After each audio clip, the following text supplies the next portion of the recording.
Assalamualaikum warahmatullahi wabarakatuh. Kami dari kelompok 10 ingin mempresentasikan proyek workshop. Kami memilih tema normalisasi database pada sistem bank sampah menggunakan PostgreSQL. Saya Muhammad Farhan Maulana, NIM 19250512. Saya Keisha Dian Nugrahani, NIM 19251032. Saya Raihan Rifki Rizkullah, NIM 192501132. Saya Hanzi Kaori, NIM 19251001. Saya Ryan Arifin dengan NIM 192508060. Saya Rasy Rizkyani Putri dengan NIM 19250693. Saya Sekarani Ramadhani dengan NIM 19251672. Pada presentasi ini, kami akan menunjukkan bagaimana sebuah database yang awalnya masih berupa tabel kotor atau denormalisasi hingga mencapai 3NF. Setelah itu, kami juga mengimplementasikan database di PostgreSQL dan perbandingan hasilnya menggunakan explain analyze. Selanjutnya akan dijelaskan oleh Hanzi Kaori. Baik, selanjutnya di sini ada IRD denormalisasi, di mana pada database ini terdapat satu tabel dengan nama data transaksi yang mempunyai atribut-atribut yang masih berantakan. Di sini terdapat atribut seperti ID detail, ID transaksi, total bayar, dan atribut-atribut yang lainnya. Selanjutnya, pada tahap denormalisasi akan dijelaskan oleh Sekarani Ramadhani. Selanjutnya di sini saya akan menampilkan data denormalisasi, lalu menjelaskan update anomali, insert anomali, dan delete anomali. Untuk masalah utama dari struktur ini terjadinya redundansi atau pemborosan data. Contohnya bisa dilihat di sini ada nama nasabah Budi Santoso beserta alamat dan nomor teleponnya. Adanya penulisan yang berulang-ulang dari baris 1, 2, 8, 9, dan seterusnya. Begitu juga dengan nasabah lainnya. Nah, hal ini jadinya jadi tidak efisien karena memakannya banyak ruang penyimpanan. Lalu untuk update anomali, jika nasabah bernama Siti Aminah itu mengubah nomor teleponnya atau alamat rumahnya, nah di sini kita harus mengubah keseluruhan baris datanya. Kalau misalnya ada satu baris saja yang terlewat, nanti data tersebut akan menjadi tidak konsisten. Lalu untuk insert anomali, itu misalnya ada nasabah baru yang ingin mendaftar tapi dia belum pernah menyetor sampahnya. Nah, di sini kita bakalan memasukin datanya ke database. Di sini kita tidak bisa masukkan datanya ke database karena tabel ini mewajibkan adanya data transaksi terlebih dahulu. Lalu untuk delete anomali, jika kita ingin menghapus satu riwayat transaksi karena adanya kesalahan dalam penginputan, nanti data nasabah yang bersangkutan itu bakalan terhapus total dari sistem tersebut. Begitu aja dari saya, selanjutnya akan dijelaskan oleh rekan saya yaitu Raihan. Baik, di sini saya akan menjelaskan. Jadi untuk ID detail di sini adalah primary key-nya. Lalu di sini ada ID transaksi. ID transaksi ini untuk menghubungkan baris ke nota transaksi utamanya. Karena dalam satu transaksi atau nota itu terdapat banyak barang. Lalu di sini ada tanggal buat mencatat tanggal terjadi transaksi secara spesifik dengan format. Lalu di sini ada total bayar. Total bayar itu total uang yang dibayar oleh nasabah untuk seluruh transaksi di nota tersebut. Lalu di sini ada ID nasabah. ID nasabah ini kepemilikan nasabah yang terdaftar di sistem. Lalu ada nama nasabah, itu nama lengkap nasabahnya. Terus ada alamat, ini alamat tempat tinggal nasabahnya. Lalu di sini ada untuk perhitungan barang, di sini ada ID jenis. Ini tuh jenis barang atau layanan yang dibeli. Lalu di sini ada jumlah. Jumlah ini tuh untuk kuantitas barang yang dibeli. Lalu untuk harga satuan di sini tuh harga 1 per unit barangnya. Lalu di sini untuk subtotal, di sini untuk totalan produk yang dibeli. Jadi sistemnya itu jumlah dikali harga satuan. Lalu di sini ada nama jenis. Nama jenis itu tuh nama dari jenis barang yang kita beli. Terus di sini ada ID kategori, yaitu kategori dari barang tersebut. Terus ada nama kategori. Nama kategori itu dari barang yang kita beli gitu. Lalu di sini ada Ada dari tabel bersihnya. Di sini tuh ada nasabah. nasabah tuh kita ini buat menyimpan data identitas atau warga yang mengikuti program bank sampah. Lalu di sini ada petugas. Di sini tuh petugas ini buat menyimpan data karyawan atau operator yang mengelola dan melayani operasional bank sampah tersebut. Lalu untuk kategori sampah, di sini tuh buat menyimpan kelompok besar sampah buat mempermudah pemilihannya secara umum. Lalu selanjutnya ada jenis sampah. Jenis sampah ini tuh detail spesifik dari barang atau sampah yang diturunkan dari tabel kategori yang tadi. Lalu di sini ada transaksi. Transaksi itu tuh buat mencatat rangkuman dari nota setorannya. Jadi tuh tabel ini buat mencatat siapa, kapan, dan totalannya secara umum. Terus ada detail transaksi yang terakhir. Itu tuh buat mencatat rincian barang apa saja yang kita setor dalam satu nomor transaksi. Karena satu nasabah itu bisa menyetor beberapa jenis sampah sekaligus. Persilakan untuk Saudari Keisha.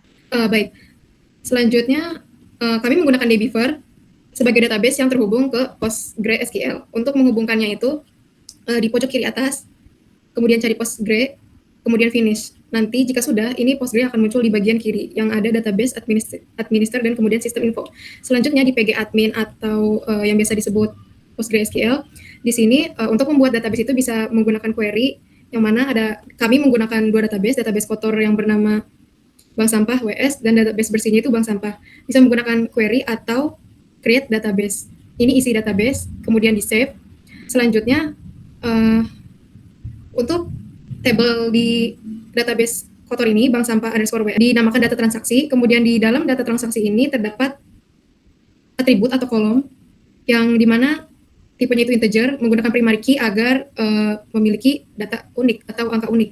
Selanjutnya ada tanggal menggunakan date, total bayar itu numerik dengan maksimal 12 angka yang mana nanti ada 2 angka di belakang koma. Kemudian untuk nama nasabah itu menggunakan karakter varying atau varchar, yang mana ini ada 100, maksimal itu 100 karakter. Alamat itu teks. Selanjutnya untuk data, memasukkan data ke dalam table data transaksi, itu menggunakan insert into values, yang mana values-nya ini akan mengisi secara otomatis di masing-masing atribut. Di table kotor ini masih terdapat banyak pengulangan dari nama nasabah, kemudian sampahnya, selanjutnya dari nama petugasnya. Untuk database bersihnya, ini bisa dibuat menggunakan query bank sampah. Kemudian untuk tabel di database bersih itu ada 6, detail transaksi, jenis sampah, kategori sampah, nasabah, petugas, dan transaksi. Yang mana nasabah itu memiliki atribut atau kolom ID nasabah, tentunya menggunakan primary key, nama nasabah, alamat, dan nomor HP-nya nasabah. Di petugas ada ID petugas, nama petugas, nomor HP. Di tabel kategori sampah ada ID kategori dan nama kategori. Di jenis sampah ada ID, jenis dan kategori, nama jenis satuan dan harga satuan. Transaksi ada ID, 3 ID, transaksi, nasabah dan petugas, tanggal dan total bayar yang akan diterima oleh nasabah. Selanjutnya transaksi itu ada 3 ID, detail transaksi dan jenis, jumlah, harga satuan, dan subtotal. Selanjutnya ini untuk menggunakan foreign key. Untuk data dari nasabah yang sudah di table bersih atau database bersih itu ternyata ada Budi Santoso, Siti Amina, dan Andi Wijaya. Untuk petugas yang melayani itu ada Rudi Hartono dan Dewi Lestari. Kategori sampahnya kami menggunakan 2, organik dan anorganik. Jenis sampah yang dibawa oleh nasabah tersebut terdapat 17 sampah. Kemudian transaksi yang akan mereka terima, ini untuk detail transaksinya. Yang selanjutnya akan dijelaskan oleh Royhan Arifin. Oke, sekarang di sini saya menjelaskan hasil dari explain analis pada 2 objek database, yaitu bank sampah _WS dan bank sampah, lalu membandingkan performanya. Di sini kita mulai dari, yang pertama saya akan menjelaskan tentang explain analis di bank sampah _WS.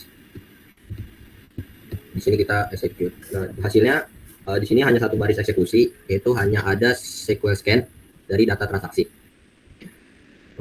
Artinya PostgreSQL hanya membaca satu baris demi baris dari awal sampai akhir tanpa indeks, karena bank sampah _WS ini kemungkinan besar sudah berupa view atau tabel yang di datanya sudah digabung sebelumnya. Jadi optimizer tidak perlu melakukan join apa-apa lagi.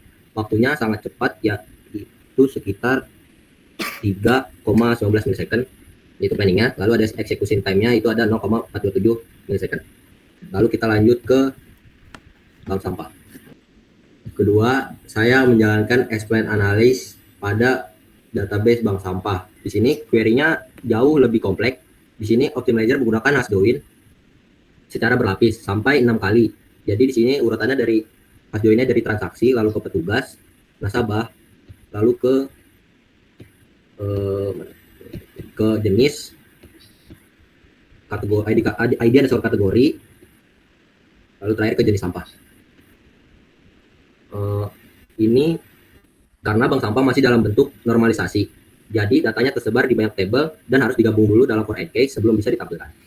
Cara kerja hash join itu Postgres membuat hash table dari table yang lebih kecil di memori, lalu mencocokkan baris dari table yang lebih besar terhadap hash table tersebut. Ini biasa lebih efisien dibanding nestlog kalau datanya cukup banyak. Nah, di sini data planning time-nya yaitu 2,815 milisecond, lalu execution time-nya 4,859 milisecond. Di sini saya mau membandingkan planning time-nya sama execution time-nya. Di sini planning time dari bank sampah underscore WS itu tergolong lebih lama daripada bank sampah. Lalu execution time-nya lebih cepat daripada bank underscore sampah. Jadi kesimpulannya, kalau kita jumlahkan planning time dan execution time-nya, bank sampah underscore WS itu lebih cepat dibanding bank underscore sampah. Karena query pada view table yang sudah digabung sebelumnya seperti bank sampah underscore WS itu lebih ringan secara keseluruhan karena tidak perlu proses planning join yang rumit. Sedangkan bank underscore sampah meskipun struktur datanya lebih rapi, karena ternormalisasi, biayanya lebih mahal di sisi planning saat datanya harus digabung dari banyak table. Itu perbandingan sex scan dan hash join beserta planning time dan execution time dari kedua query tersebut. Selanjutnya dijelaskan oleh Rasya. Di sini saya akan menjelaskan terkait update anomali. Pertama, kita cek dulu di database kotor. Ada berapa baris yang kepake kategori anorganik ini. Kita blok dari select count sampai where. Terus kita running. Nah, di sini kan keluar hasilnya. 12 baris. Artinya, kata anorganik ini nyebar di 12 tempat berbeda di tabel yang sama. Terus selanjutnya, kita update kategori jadi non-organik. Kita blok dari update data transaksi sampai where, terus kita running. Kita bisa lihat di sini hasil statistiknya nunjukin update rows 12. Jadi buat ganti satu kebijakan doang, kita harus nyentuh 12 baris data sekaligus. Di sini kita bakal buktiin hasilnya. Kita blok dari select ID detail sampai order by, terus kita running. Nah, ini kan udah benar. Sekarang yang tadinya anorganik jadi non-organik di semua baris terkait. Terus di sini itu di update data transaksi ini itu kalau misalnya ini kan udah ke update semua nih, tapi kalau misalnya mau dari awal itu bisa klik ini aja buat mulai dari awal biar kayak yang ngulang dari awal jadi non organik ke anorganik itu pakai ini. Terus selanjutnya ke database yang bersihnya. Di sini kategori sampah disimpan cuma di tabel, disimpan cuma sekali di tabel kategori sampah, nggak diulang-ulang di tiap baris transaksinya. Jadi kita update di satu tempat aja. Kita blok dari select sampai where. Terus kita running.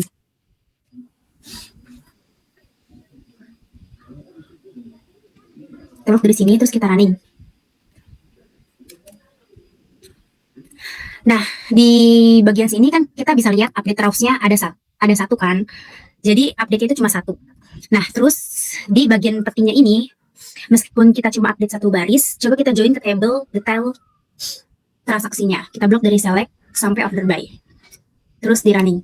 Nah, di sini kan kelihatan ada 20 baris data. Tapi kan yang ke-update ada 12 yang yaitu non-organik.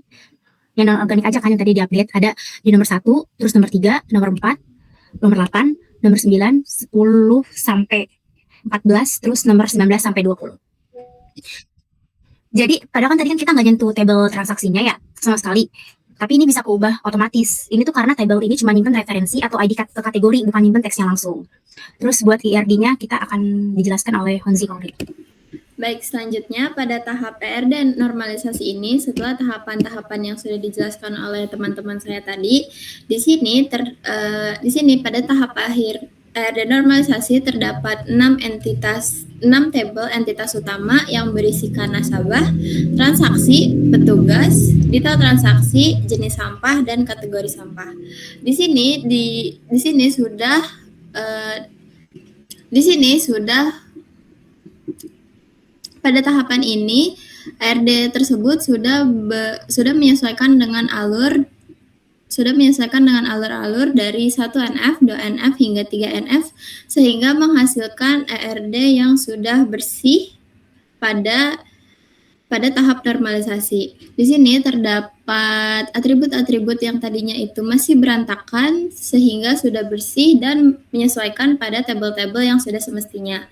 Nah, di sini petugas dapat melayani transaksi nasabah serta nasabah dapat melakukan transaksi yang nantinya akan dilayani oleh petugas. Pada transaksi ini memunculkan detail transaksi yang berisikan ID detail, ID transaksi, ID jenis, jumlah, harga satuan, dan subtotal.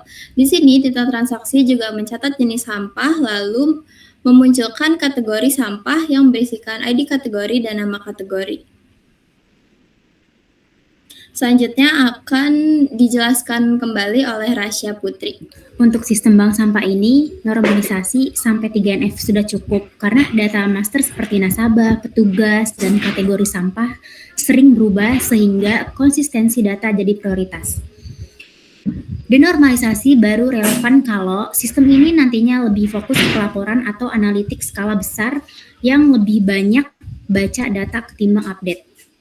Jadi dari keseluruhannya, sistem yang tadinya satu tabel penuh redundasi berhasil dinormalisasi jadi 6 tabel yang saling terhubung.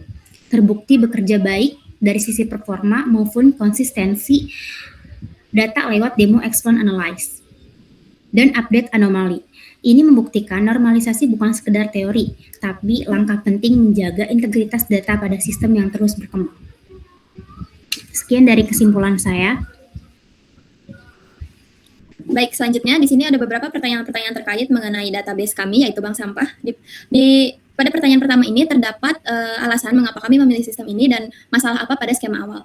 Sebetulnya kami memilih sistem ini karena proses transaksinya melibatkan banyak data yang saling berhubungan seperti nasabah, petugas, jenis sampah, dan transaksi. Pada skema awal, seluruh data masih berada dalam satu tabel sehingga banyak terjadi pengulangan data dan kurang efisien untuk dikelola. Selanjutnya ada pertanyaan berupa pelanggaran normal form apa yang paling kritis serta dampaknya itu bagaimana. Jadi pelanggaran yang paling terlihat adalah adanya pengulangan data yang sama pada banyak baris, misalnya seperti nama nasabah, nama petugas, dan kategori sampah. Dampaknya itu adalah ukuran tabel menjadi lebih besar serta perubahan data harus dilakukan di banyak baris sehingga berpotensi menimbulkan inkonsistensi atau ketidakkonsistensian. Selanjutnya mengapa sistem kami ini tidak memerlukan normalisasi sampai ke 3NF. Jadi, sistem kami ini lebih sering digunakan untuk membaca data daripada mengubah data, sehingga denormalisasi dapat dipertimbangkan agar proses pengambilan data itu lebih sederhana. Namun, pada sistem ini saya menggunakan 3NF karena lebih mudah menjaga kekonsistensian data. Selanjutnya adalah bagaimana hasil perbandingan normalisasi dan denormalisasi. Berdasarkan pengujian menggunakan explain analyze, perbedaan waktu eksekusi tidak terlalu besar karena jumlah data yang digunakan masih sedikit. Namun, denormalisasi memerlukan lebih sedikit join, sedangkan normalisasi lebih baik dalam menjaga konsistensi data. Yang kelima itu, seberapa besar dampak normalisasi versus denormalisasi.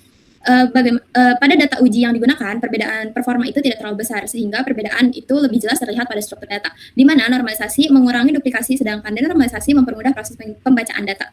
Yang terakhir, kapan denormalisasi itu tepat untuk digunakan? Denormalisasi dapat dipertimbangkan ketika kebutuhan utama sistem adalah membaca data dengan cepat dan data master itu tidak sering berubah. Berikut merupakan pertanyaan-pertanyaan terkait mengenai sistem basis data kami. Sekian dari kelompok kami. Mohon maaf jika ada kesalahan kata. Wassalamualaikum warahmatullahi wabarakatuh.